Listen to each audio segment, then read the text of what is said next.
Des champs dévastés avec des productions agricoles rasées, des habitations détruites avec à la clé d'importants dégâts matériels. Voilà autant d'effets désastreux causés par les pluies diluviennes dans les arrondissements de la commune de Savalou. Nous sommes ici à Dagadoro, dans l'arrondissement de Savalou-Aga. Les fleuves Agblaquin et Azokan sont sortis de leur lit avec des dégâts inimaginables. Des centaines d'hectares de champs ont été emportés. Comme vous pouvez le voir derrière moi, là c'est un champ de riz qui est totalement inondé. Il y a une partie qui a été emportée et il y a une partie qui reste pour le cultivateur.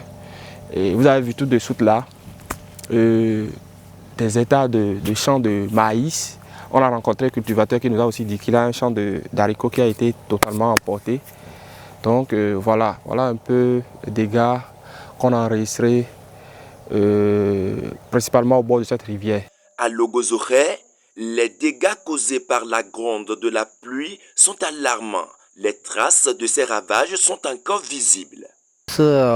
这水灾呢是自然灾害的，我是没办法。但是呢，对我们呢也有一定的损害，所有的机器啊，所有的房间啊，所有东西都被水泡了。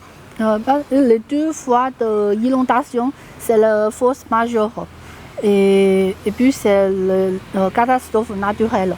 Et puis quand les lois sont arrivées, et puis inondé notre atelier. Les machines sont noyées et notre domicile sont noyés aussi.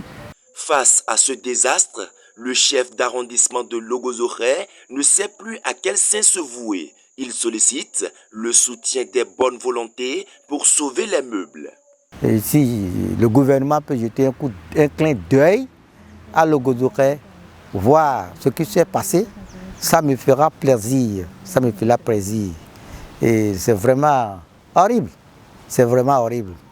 Vu le passé, écoutez les plus âgés, les notables, on nous a dit que l'événement là s'est passé dans les années 62-63.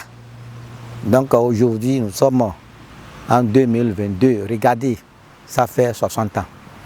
Donc l'événement là s'est passé. Bon, je ne sais pas comment le gouvernement peut nous aider un peu. Et mes producteurs, même les Chinois qui ont perdu beaucoup de choses, les appareils sont noyés, tout est parti et vraiment, on ne peut que demander des aides. C'est pour la deuxième fois depuis 1962 que le fleuve Le Clou est sorti de son lit avec autant de ravages.